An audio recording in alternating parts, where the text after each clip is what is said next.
Assalamualaikum Pak Adi, Waalaikumsalam. apa kabarnya hari ini? Alhamdulillah baik nih Bu Yuli. Bu Yuli gimana kabarnya? Alhamdulillah saya juga baik ya. Jadi, apa nih yang bisa kita lakukan pada pembicaraan pada hari ini ya? Yuli, Mmm, saya mau cerita sedikit nih tentang anak murid saya di sekolah. mhm. Walaupun sebenarnya saya tidak mengajar di kelas anak tersebut, tetapi menurut saya hal ini perlu menjadi perhatian bagi saya agar tidak diikuti oleh teman yang lainnya, Bu. Ya berarti ada masalah ya terjadi pada, salah satu siswa ya. Nah ini berkaitan Ya, Bu tentang Yuli. masalah apa Pak? Masalahnya itu tentang perilaku siswa saya, Bu Yuli. Kalau itu perilaku yang baik-baik sih, oke-oke lah ya. Iya. Tetapi ini perilaku yang mengarah yang ke negatif. Berarti ini perilaku negatif ya seorang siswa atau seorang anak. Ya. Bisa Bapak jelaskan lebih spesifik lagi ya, perilaku negatif seperti apa yang sudah dilakukan anak tersebut? Anak itu di sekolah itu pada saat jam kosong memeluk ataupun maaf ya Bu Julia, Iya iya memegang iya. bokong yang lawan jenisnya.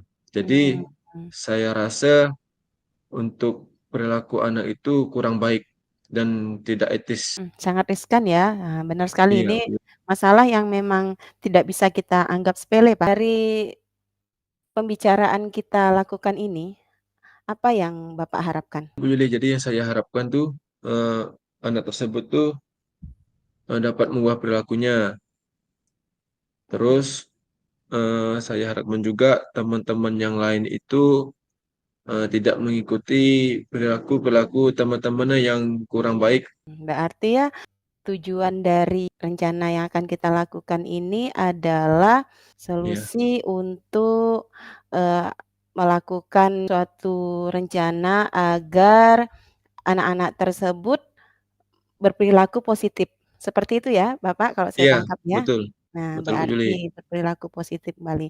Jadi, dari masalah tersebut, apakah Bapak sudah melakukan penelusuran? Sudah Bu Yuli, dari dugaan sementara nih Bu Yuli ya, dari wali kelasnya yang saya dapat informasi dari wali kelasnya Mhm, bahwa kemungkinan anak tersebut itu terpengaruh oleh tontonan-tontonan di media sosial yang tidak sepatutnya ditonton oleh anak seusia dia. Dan mhm, dugaan juga bahwa bisa jadi anak tersebut bergaul dengan anak-anak yang lebih tua dari usianya.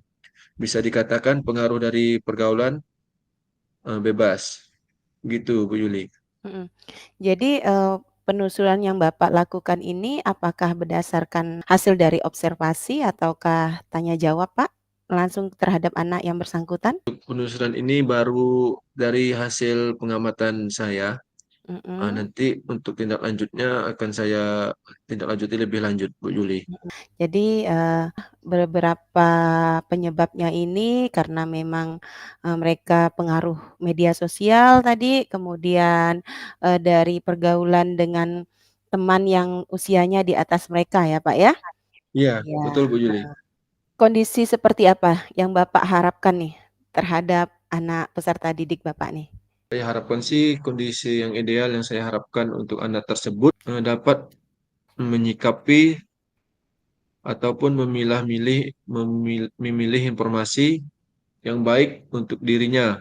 Karena untuk anak usia SD ini masih mencari jati diri mereka. Dan saya harapkan juga ke depannya anak tersebut dapat mengubah perilakunya ke hal yang positif dan berkembang sesuai dengan anak-anak yang lain yang seusia dia.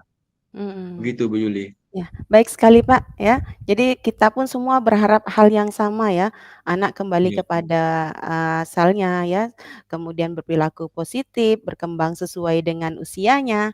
Apa rencana ke depannya yang akan Bapak lakukan untuk sebagai tindak lanjut dari masalah tersebut? Hal yang tindak lanjut, hal yang paling mendasari yang dapat saya lakukan yaitu berkoordinasi dengan wali kelasnya, membimbing, mengontrol tingkah laku kesehariannya anak tersebut di sekolah. Untuk lebih luasnya, kita bisa mengadakan sosialisasi kepada anak-anak tentang perilaku positif ataupun negatif dan mengenalkan bagian-bagian tubuh yang boleh disentuh dan tidak boleh disentuh oleh orang lain dan bisa juga saling bekerja sama dengan pihak-pihak yang terkait. Bagus sekali ya, begitu banyak rencana-rencana yang akan Pak Hadi Iya, terapkan untuk melaksanakan, kegiatan tersebut ya. Nah, jadi dari beberapa rencana yang Bapak punya ini mulai dari berkoordinasi dengan wali kelas, membimbing, siswa tersebut, kemudian sampai sosialisasi terhadap, siswa tentang apa yang boleh, apa yang tidak boleh dilakukan tadi sebagainya. Menurut Pak Hadi, di beberapa rencana Pak Hadi ini, mana yang paling diutamakan atau diprioritaskan untuk dilaksanakan, dalam mengatasi masalah tersebut? dari beberapa rencana yang saya buat, di hal yang mungkin untuk dilakukan dan paling bisa dilakukan, yang utama yaitu eh, dengan membimbing secara intensif dan memantau perkembangan perilakunya. Jadi kita eh, internal dulu nih antara kita, Mhm. siswa, dan orang tuanya. Ya, baik, berarti lebih ke internal terlebih dahulu ya, Pak, ya. Ya, Kemudian untuk melakukan bimbingan atau koordinasi terhadap, berbagai pihak tadi, bagaimana nih langkah-langkah atau strategi yang Bapak gunakan agar, pelaksanaannya berjalan lancar? jadi nantinya langkah-langkah yang akan ditempuh antara lain yaitu pastinya kita tidak bisa sendiri, harus saling sharing dengan teman sejawat, dengan guru-guru yang senior yang udah banyak pengalamannya, dengan kepala sekolah juga yang sudah banyak pengalamannya mengatasi masalah-masalah yang ada, dan juga bisa mencari referensi tentang menghadapi anak dengan masalah yang sama ataupun yang mendekati masalah yang sama. Begitu Bu Yuli. Nah, bagus sekali ya, Pak, ya, strategi yang Bapak gunakan ini, ya. Iya. Jadi kalau di-rating nih dari angka 1 sampai 10, seberapa nih menurut Bapak tingkat, keberhasilan dalam melaksanakan rencana tersebut? Karena ini pengalaman pertama saya Mhm. menghadapi kasus seperti ini, maka menurut saya tingkat keberhasilan sekitar kalau di rating dari 1 sampai 10 sekitar 6 atau 7 lah Bu, bisa mengubah perilaku siswa tersebut. Ya, alhamdulillah ya, kemungkinan besar nih berarti masih ada ya peluang besar Nah, untuk dapat ya masih mengubah dibilang besar. perilaku. Nah, Ya, mhm.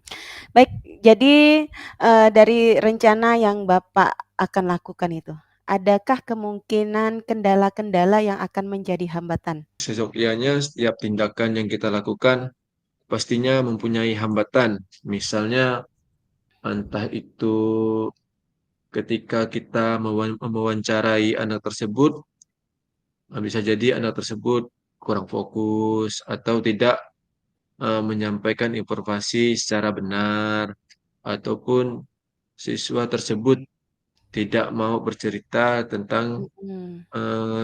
masalah-masalah yang dihadapinya di luar sekolah. Nah, kira-kira, untuk mengatasi kendala atau hambatan tersebut apa yang akan Pak Hadi lakukan biar mengantisipasi nih, biar hambatan itu tidak terjadi gitu? Untuk mengatasi hambatan-hambatan yang tadi saya sebutkan, bisa jadi kita melakukan pendekatan dengan siswa tersebut Mhm. agar siswa tersebut eh, lebih enak, lebih leluasa. Kalau dia merasa enak dengan kita, maka mereka tidak sungkan-sungkan untuk bercerita dengan kita dan kerahasiaan tentang masalah mereka pun harus kita jaga agar agar anak itu dapat percaya dengan kita dan selalu melakukan koordinasi dengan pihak-pihak terkait. Ya, jadi lebih kepada pendekatan, personal secara Iya, individual ya, tentunya betul Bu ini Yuli. anak akan merasa, apa ya, nyaman kalaupun bercerita, merasa ditemani, jadi tidak terpaksa untuk melakukannya. Kapan nih Bapak akan melaksanakan perencanaannya tadi dengan, beberapa pihak tadi?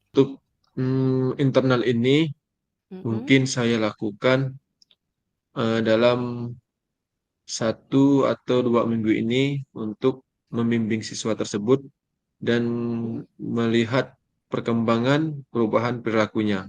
Berarti secepatnya ya, Pak, ya?